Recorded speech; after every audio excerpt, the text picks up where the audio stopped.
L'huile essentielle de Niaouli est une huile essentielle super efficace, très pratique, que pratiquement tout le monde peut utiliser, à quelques petites exceptions près, et c'est surtout une huile essentielle qui va être géniale pour vous protéger des infections respiratoires et ORL, comme nous allons le voir dans cette vidéo.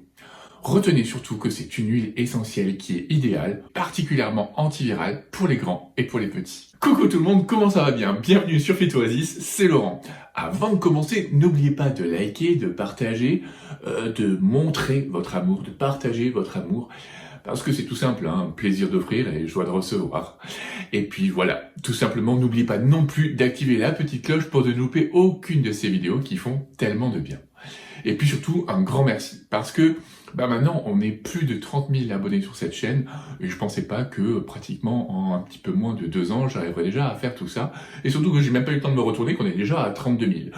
Donc ça fait super plaisir, vous faites un job de gueudin, vous travaillez comme des fous, vous partagez, et ça fait plaisir, et je vous en remercie énormément. Mais alors, qu'est-ce qu'elle peut bien faire pour nous aider, cette huile essentielle de Niaouli? Eh bien, comme je vous l'ai déjà dit dans notre vidéo, le Niaouli, c'est la cousine du titri. Et c'est pratiquement la sœur jumelle de la cache-pute. Donc ça fait une très jolie famille qui est vraiment là pour nous aider, pour nous rendre service quand on en a besoin, et notamment sur le plan anti-infectieux. En fait, c'est un petit peu la petite maison dans la prairie, mais à Madagascar cette fois. Et puis, vous prenez Nelly Olsen dans le rôle des microbes, évidemment. Oui, parce que comme je vous le disais dans l'introduction, c'est une huile essentielle qui est très anti-infectieuse, qui va vous faire beaucoup de bien. Donc sur le plan, on va dire, thoracique, complètement respiratoire en tant que tel, mais aussi pour toutes les pathologies ORL. Donc que ça aille de la sinusite à l'otite, en passant par la rhinite, le rhume tout simplement, ou des pathologies plus lourdes, plus générales, allant de la trachéite à la bronchite, puis la grippe ou encore même le Covid. Mais elle ne s'arrête pas là, elle est vraiment bien de façon générale. Donc vous allez aussi pouvoir l'utiliser quand vous allez avoir des infections comme une cystite, sans oublier les infections de la peau comme l'acné, l'herpès ou même le zona. Tout comme la cache-pute, elle est très intéressante pour gérer les infections respiratoires parce qu'elle va dégager tout simplement vos voies respiratoires. Elle va permettre l'évacuation des sécrétions, des mucosités, parce qu'elle est expectorante et mucolytique, surtout expectorante, et ça va vous faire énormément de bien. Vous pourrez utiliser cette propriété lorsque vous avez une rhinite, lorsque vous avez de la toux grasse, mais même aussi lorsque vous avez des infections urogénitale, comme en cas de vaginose, lorsqu'il y a une présence de leucorrhée. Et puis aussi, c'est une huile essentielle qui a des capacités lymphotoniques, vénotoniques, donc elle améliore la circulation. Et donc ça peut être mis à profit en cas de prostatite chez l'homme, parce que c'est une pathologie qui est assez lourde et douloureuse, et donc de gérer et d'améliorer le retour veineux va permettre aussi d'améliorer la douleur et même l'inflammation. Mais vous pouvez l'utiliser dans des pathologies beaucoup plus, on va dire, simples, comme une sensation de jambes lourdes par exemple. Après, ce n'est pas l'huile essentielle de choix, de référence dans la stimulation du retour lymphoveineux, mais comme je vous dis à chaque fois, c'est une corde de plus à son arc. Et vous rajoutez à cela le fait qu'elle est aussi un petit peu anti-inflammatoire, ça du coup ça commence à gérer pas mal de choses et à avoir une action assez générale pour gérer tout le lot en fait de symptômes qui accompagnent généralement une infection. Et alors, qui peut utiliser cette huile essentielle? Grosso modo, c'est quand même une huile essentielle qui est relativement sûre d'utilisation. On peut l'utiliser chez l'enfant à partir de 3 ans, mais uniquement par voie cutanée diluée et très diluée. On pourra aussi l'utiliser chez l'enfant, chez l'adolescent, mais maximum 1 semaine. On va aussi éviter de l'utiliser chez la femme enceinte, chez la femme allaitante. Pourquoi à chaque fois je prends ces petites pincettes? Parce que en fait c'est une huile essentielle qui est potentiellement hormone-like, donc qui a des capacités à mimer l'action de certaines hormones.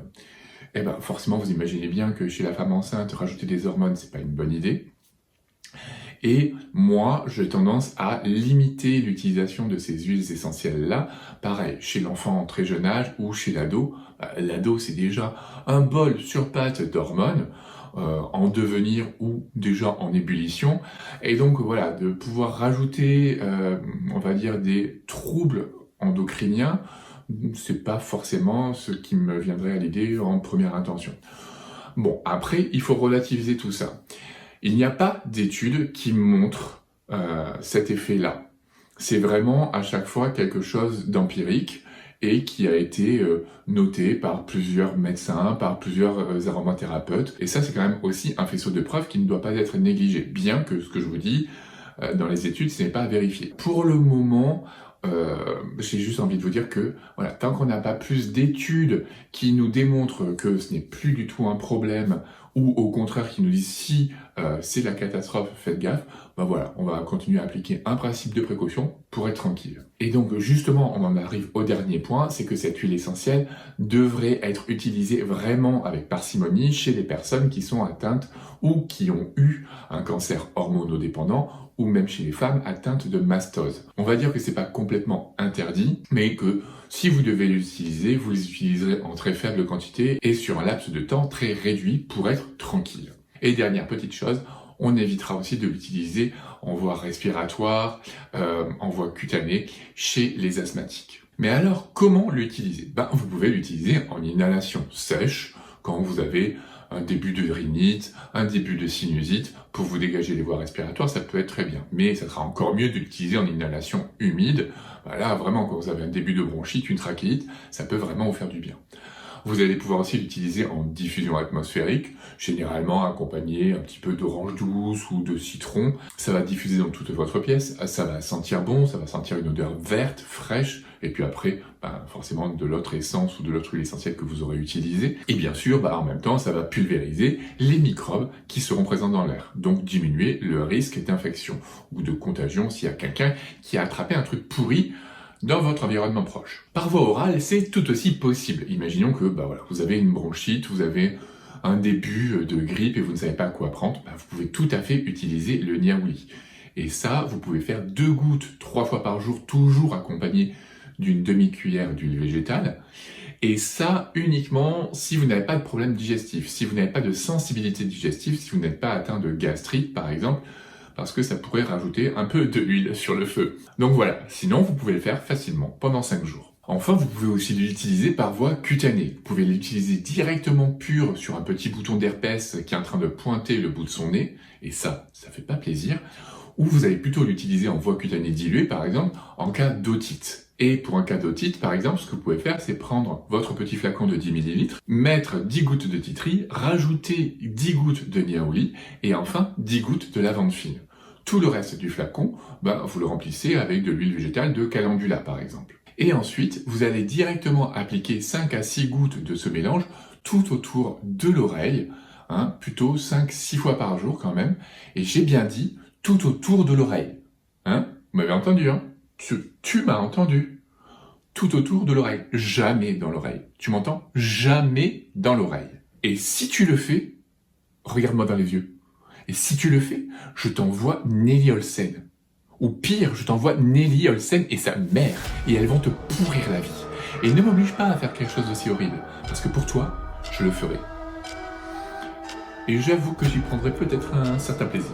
Alors, qu'est-ce que vous en pensez? Est-ce que vous connaissiez cette huile essentielle de niaouli? Est-ce que vous l'utilisez? Est-ce qu'elle fait partie de vos huiles essentielles préférées? Celle que vous utilisez le plus facilement? Est-ce qu'elle est directement dans votre trousse aromatique? Et j'avoue que je le comprendrai parce que c'est une huile essentielle qui est relativement facile à utiliser, qui répond à plein de situations différentes. Donc, je ne pourrais être que d'accord avec vous. Alors dites-le moi en commentaire parce que ça me ferait plaisir de le savoir. Et si vous ne me le dites pas, je vous envoie Nelly Olsen. Je crois que j'adore cette menace. J'imagine la fille qui arrive. Enfin voilà, un truc horrible.